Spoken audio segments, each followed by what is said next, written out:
everyone, এই যে আজকে হচ্ছে রামসাগরে চলে আসলাম।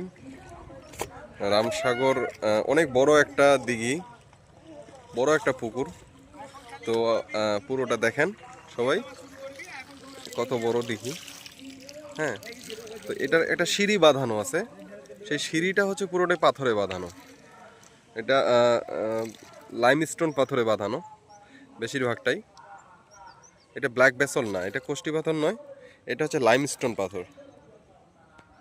হ্যাঁ, এই যে এটা হচ্ছে রানীর ঘাট ছিল না? ও, এবং এই এই কোনটা রাজার ঘাট?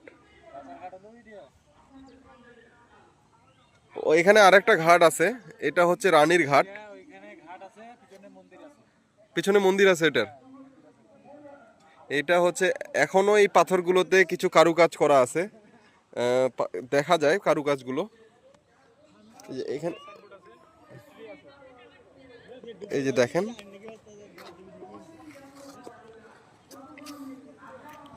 মানে এত এত পাথর। এই অঞ্চলে যদিও পাথর পাওয়া যায় না উত্তরবঙ্গে, কিন্তু এই পাথরগুলো আসলে কোথা থেকে নিয়ে আসছে কেউ কেউ বলতে পারবে না আসলে। তো অনেক বড় বড় ব্লক পাথর। হ্যাঁ, খুব সুন্দরভাবে বাঁধানো পুরোটাই, এটা পুরোটাই বাঁধানো পাথরে। তো হচ্ছে এই যে আমি তো আজকে ক্লাস শেষ করে এখানে ঘুরতে এলাম। ঘোরার ফাঁকে একটু চিন্তা করলাম একটা ভিডিও করে নেই। তো কেমন লাগলো রামসাগরের দৃশ্য? ওই পাশে, ওই পাশে হচ্ছে একটা রাজার ঘাট আছে। এটা হচ্ছে রানীর ঘাট, ওটা হচ্ছে রাজার ঘাট আছে। তো বিশাল বড় এরিয়া নিয়ে রামসাগর। এটা বলা হয় রামনাথ, দিনাজপুরের যে মহারাজা রামনাথ প্রাণনাথ, রামনাথ এটা খনন করেছিল। কিন্তু আসলে এটা দেখে মনে হচ্ছে এটা তারও আগে বেশি খনন করা। এটা অনেক পুরনো একটা দিঘি।